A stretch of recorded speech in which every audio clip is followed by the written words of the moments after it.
It's cold. Yeah, I have to say that it is really really cold. It's been raining, maybe not cats and dogs, but it's been raining steadily for the past few days. So it is really cold. I'm having to, as you can see, I'm having to keep warm with my warm wear, so to speak.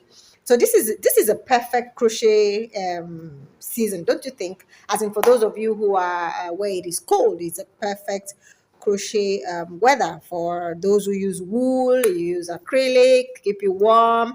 Yeah, the thicker the yarn, the warmer you stay. All right, so and if it's hot where you are, please stay hydrated. Stay hydrated. Stay hydrated. Stay hydrated.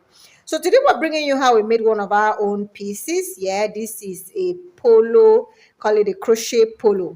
Yeah, a crochet polo. Yeah. There's a difference between a polo shirt and a t-shirt, apparently. So the polo shirt has got a collar, and then the normal t-shirt has got maybe a round neckline or a V neckline. I don't know whether they're square necklines, but yeah. So this is a crochet polo shirt. All right, now how was this made? Before I go on to tell you, if you are new to our channel, do go subscribe. On a weekly basis we bring you brand new videos. We inspire you on all of the possibilities of crochet. We walk you through how we made one of our own bespoke pieces. We demystify what one celebrity or another wore. We talk patterns. We create patterns. This one right here, we created from scratch. Yeah, and I'm sure I've walked us through how this is done. I used a very simple, combination of stitches to create this one. So yeah, you can find our galleries up on Instagram. Yeah, for wedding day apparel. For you can find our wedding dresses, our bridesmaids dresses, our wedding guest dresses. You find those at Makisode models on Instagram. Sorry, Makisode weddings on Instagram. And then for our other everyday casuals, corporate accessories, and the likes, even interior decor, you can find those at Makisode models. Do well to follow, do well to like, do well to leave a nice comment, and do well to share our content. Do share our content. Would really love that. All right, so let's start. What did we do here? I'm going to just work everything here. The entire polo was worked in V stitches. However, we used double crochet V stitches and then the Hounds V. I have talked us through what the Hounds V is about before. The Hounds V is a combination of the single crochet stitch, one chain, and a double crochet stitch, which makes up for this row right here that looks really tight and snug. However, the rest of these other ones are just double crochet V's. So a double crochet stitch, a chain, and a double crochet make up these other V's. So that's it. So we started from the base. You're going to be needing the measurement of the widest part of the individual's body. So that is the measurement you need, and then you crochet your foundation chain all around. You're going to be needing multiples of 3. Yeah, that's what your foundation chain is going to be in, multiples of 3. The reason for that is that we're working V stitches. V stitches come in 3 stitches. You have your main 2 main stitches and a chain in between. So multiples of 3 would do the trick. So you're walking around, and then for those who want to work panels, of course you're going to have to decipher how that is going to pan out. If you're not certain how to decide what to do when you have to work panels with lace stitches, please ask in the comments. We would work out bringing you a special course on that. But for this right here, you're walking around all the way to the armpit area right here. This is where it now divides into a front panel and a back panel. Usually I recommend that you work your back panel up first. Why? The back panel is usually easier because all you have to do is walk all the way to the top and maybe just leave out 1 or 2 rows where you create a seat for the shoulder, a seat for the shoulder. I've shown us how to do this before.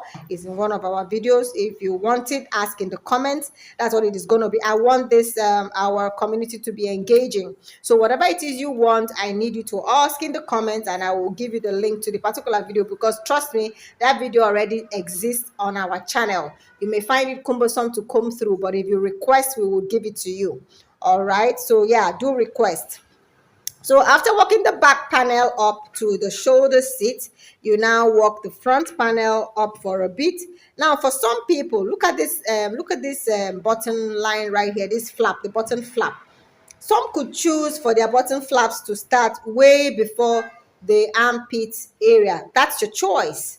You can also choose for it to start exactly at the armpit area, meaning once you're done walking in the round and you have split your back and front panel, you walk your back panel, and then you can almost immediately start your button flaps.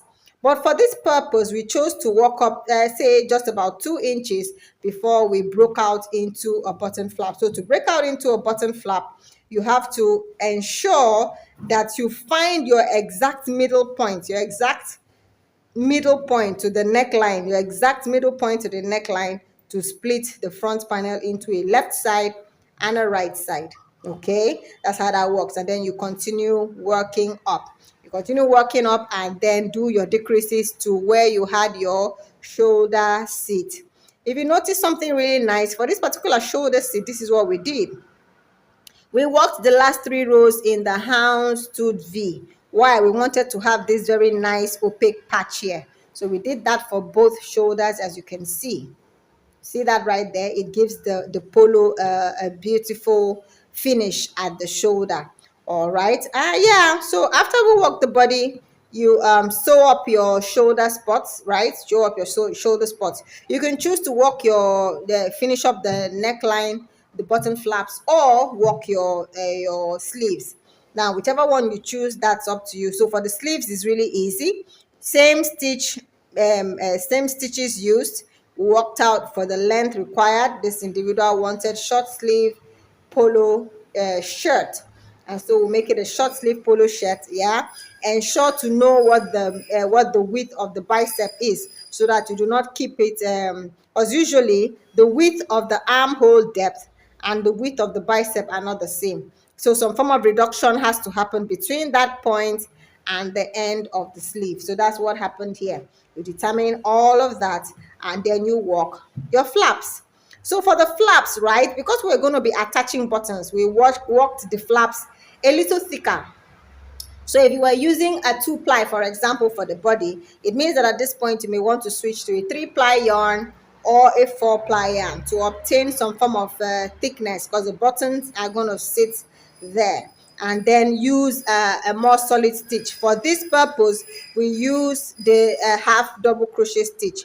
All right, so 2 rows of half double crochet stitch, or 3 rows of half double crochet stitch, or 4 rows, depending on how many rows you need to create a proper flap like this one over the other. All right, so yeah, I think for this one we worked a total of 4.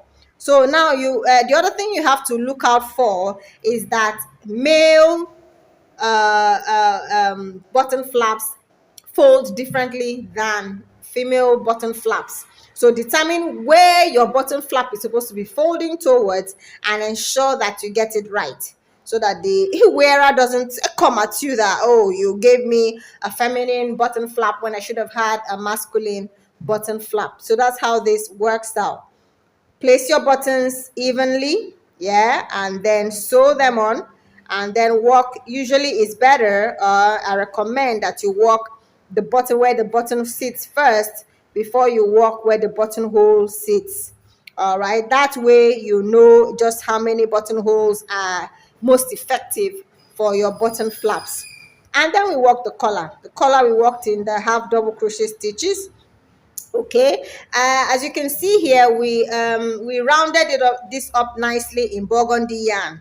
Okay, and then so for up here we did the surface stitching, right? So the surface stitching gave rise to this, and we surface stitched, call it the edging. So to edge, finally it started all the way there, went around, came back down, and down the other side, so that when you put down the collar like this, put down the collar like this, you have this very nice view right there. The burgundy shows nicely, okay, complementing the burgundy here. All right, and the burgundy at the edge of the sleeve. So for the edge of the sleeves, we used front post, back post, double crochet stitch. Yeah, so about 3 rows of that, 3 rows of that. And then for the base, also same thing, front post, back post, double crochet stitches for about 5 rows. And the last row we worked in the burgundy color. Yeah, that's about it. Is there any part about this that's not clear to you? We've worked several videos showing you how we work our tees. So if you want to know how any of it works, or anything that I've described here that wasn't quite clear, like I said, ask in the comments. So if you like the tee, you'd like for us to work it for you, you do not have the skill set, you're not even a crocheter, please do ask and we will do so for you for a token. And on the other hand, you're a crocheter, but you didn't quite get everything that I said here, and you'd like a pattern written for you, we would also do so for a token. Just ask which one appeals to you. You want the polo shirt or you want the pattern, we will do it for you for a token. Yeah, that's about it. So thank you so much for watching.